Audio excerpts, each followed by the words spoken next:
Bismillahirrahmanirrahim. Assalamualaikum warahmatullahi wabarakatuh. Alhamdulillahirabbil alamin. Puji syukur atas kehadiran Allah SAW. Pada pagi hari ini kita masih diberikan kesehatan, kelancaran, serta kemudahan untuk menjalankan hari-hari kita. Alhamdulillah. Pertama kali saya akan memperkenalkan diri saya. Perkenalkan, nama saya Dea Amelia. Di sini saya jurusan Pendidikan Guru Madrasah Ibtidaiyah. Saya kuliah di IAIN Pontianak. Di sini saya akan menjelaskan tentang karakteristik Islam dalam melaksanakan tingkepan 7 bulanan di Kuburaya. Pertama-tama, latar belakang. Di sini saya akan menjelaskan tentang tingkepan di Kuburaya pada tempatnya di objek belakang bandara. Saya membuat video ini atas inspirasi dari pembelajaran dosen saya, yaitu Bapak Dr. Wahab MAG, yang sudah memberikan tugas kepada saya untuk membuat video. Terima kasih buat Bapak atas tugas yang sudah diberikan. Metode yang saya ambil ini adalah metode yang saya buat ini, saya melihat contoh-contoh yang sudah diberikan kepada kami untuk mempelajarinya sebelum membuat video sendiri. Dan jika teman-teman ingin menambah ilmu, boleh mencari ilmunya di YouTube dosen kami, yaitu Bapak Wahab. Kalian tidak akan pernah menyesal jika sudah melihat atau menonton video Bapak dosen kami, yaitu Bapak Wahab, ditonton di YouTube dosennya. Nah, di sini saya akan menjelaskan tentang tingkepan. Apa sih itu tingkepan itu? Nah, teman-teman, tingkepan itu adalah salah satu tradisi daur kehidupan manusia dalam selamatan kehamilan anak pertama. Nah, yang menginjak usia kandung dalam kandungan itu 7 bulan. Tradisi ini dilakukan dengan tujuan mendoakan sang bayi yang dikandung agar terlahir dengan normal, lancar, dan dijauhkan dari berbagai kekurangan dan berbagai bahaya. Di Kuburaya terkenal juga dengan sebutan mitoni yang berasal dari kata pitu yang berarti 7. Kata pitu atau 7 mengandung doa dan harapan. Semoga kehamilan ini mendapat pertolongan dari Tuhan Yang Maha Esa.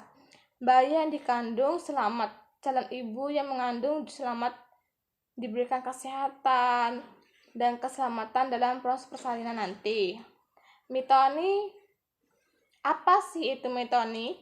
Mitoni juga terkenal dengan seperti tingkepan. Penanaman ini berdasarkan kisah sepasang suami istri bernama Ki Setya dan Nisa Tingkep yang menjalankan laku prihatin atau brata sampai permohonan dikabulkan oleh Tuhan. Pada masa kerajaan Kediri dipimpin oleh Raja Jayabaya, ada rakyat wanita bernama Niken si Tingkep. Ia menikah dengan punggawa kerajaan yang setia bernama Sedia. Dari pernikahan ini dikarunia 9 anak, tapi nasib malang menimpa keluarganya. Mengapa menimpa keluarganya? Karena mereka tidak ada seorang anak pun berumur panjang. Sedia dan Niken Tingkep tidak pernah putus asa dan selalu berdoa agar kembali mempunyai anak yang kelak tidak ditimpa nasib malang seperti anak-anak sebelumnya. Nah, setelah selang waktu berapa lama, mereka menghadap raja untuk mengadu nasib buruk yang menimpanya dan memohon diberikan petunjuk agar dianugerahkan anak lagi yang tidak mengalami nasib buruk seperti anak-anak sebelumnya. Sang raja yang bijaksana itu terharu mendengar pengaduan dan kasih keluarga Nyai Niken Sintingkep. Maka dari itu beliau memberi petunjuk supaya Nyai Sintingkep pada hari Tumbak atau Rabu dan Budha yaitu Sabtu harus mandi air suci dengan gayung tempurung kelapa atau botok. Selama mandi harus disertai pembacaan doa. Doa Hong yang hangi aman martini satir huma ningsu ia wasesa ningsun ingsu putro sampurno datyo manungso. Setelah selesai mandi, Niken Satingkep harus memakai pakaian yang bersih. Kemudian dijatuhkan 2 buah kelapa gading yang berjarak antara perut dan baju yang dipakai kepada gading disebut. Diberi gambar Arjuna dan Subhadra atau Dewa Wisnu dan Dewi Sri. Mengapa sih harus dikasih nama Dewa Wisnu dan Dewi Sri? Maksudnya itu adalah jika kelak anaknya telah lahir, diharapkan mempunyai paras cantik atau ganteng seperti yang tertera pada gambar. Selanjutnya, calon ibu harus membelit daun tebu wulung pada perutnya yang nantinya akan dipotong sebilas keris. Segala petuah dan saran yang diberikan sang raja dijalaninya dengan cermat. Ternyata segala permintaan mereka dikabulkan. Semenjak kisah itu terjadi, upacara tingkepan diwariskan secara turun-temurun.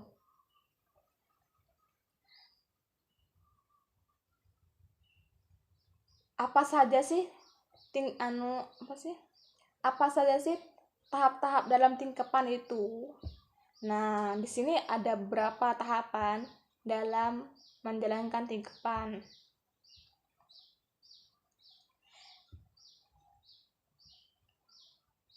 Pertama kali yaitu siraman. Yang kedua, siraman selesai dilanjutkan dengan upacara memasukkan telur, ayam, dan cangkir gading. Yang ketiga, upacara ganti pakaian. Calon ibu mengenakan kain putih sebagai dasar pakaian pertama. Kain tersebut melambangkan bahwa bayi yang akan dilahirkan adalah suci dan mendapatkan berkah dari Tuhan Yang Maha Esa. Calon ibu berganti baju 6 kali dengan diiringi pertanyaan, "Sudah pantas belum?" Nah, dan orang-orang tersebut menjawabnya belum pantas, sampai yang terakhir ke-7 kali ibu si penghamil tuh berganti pakaian dan yang lainnya menjawab pantas. Sebagai informasi, kain yang dipakai pada upacara berganti busana memiliki beberapa pilihan motif yang semuanya dapat dipakai secara baik.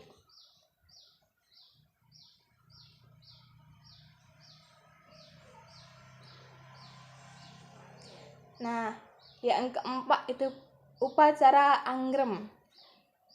Mengapa harus memakai upacara anggrem sih? Nah, setelah upacara ganti busana, calon ibu duduk di atas tumpukan baju dan kain yang tadi habis digunakan. Hal ini memiliki simbol bahwa calon ibu akan selalu menjaga kehamilan dan anak yang dikandungnya dengan hati dan penuh kasih sayang. Calon ayah menyuapkan calon ibu dengan nasi tumpeng dan bubur merah putih sebagai simbol kasih sayang seorang suami dan calon ayah. Yang kelima itu upacara mecah kelapa. Kelapa gading yang tidak dibawa ke kamar kembali digendong oleh calon nenek untuk dibawa keluar dan letakkan dalam posisi terbalik untuk dipecah. Kelapa gading berjumlah 2 dan masing-masing digambari tadi itu wayang Kamajaya dan Kamarati. Calon ayah memiliki salah satu dari kedua kelapa tersebut.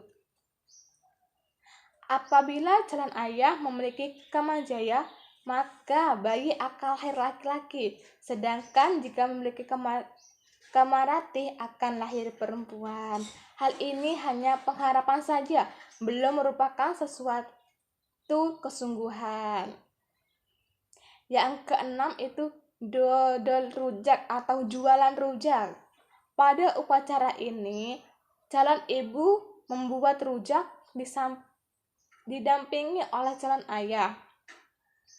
Para tamu yang hadir membelinya dengan menggunakan kereweng sebagai mata uang.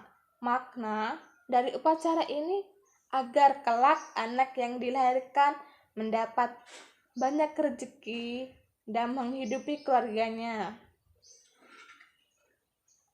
Apa saja perlengkapan upacara 7 bulan itu? Yang pertama itu ada bubur 7 macam, ketan atau jualan 7 warna, takir potong, polo, palem atau umbi-umbian rebus, tumpeng 7, sajen siraman, jajan pasar. Nah,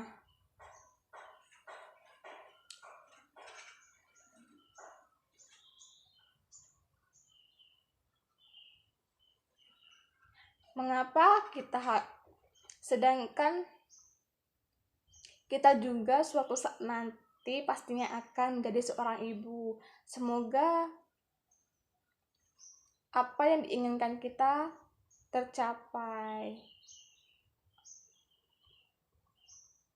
Nah, mungkin itu saja yang bisa saya sampaikan.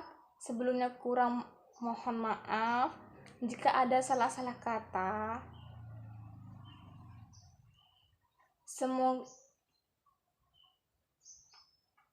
Semoga saya bisa menjadi inspirasi untuk Bapak. Sekian dari saya. Wassalamualaikum warahmatullahi wabarakatuh.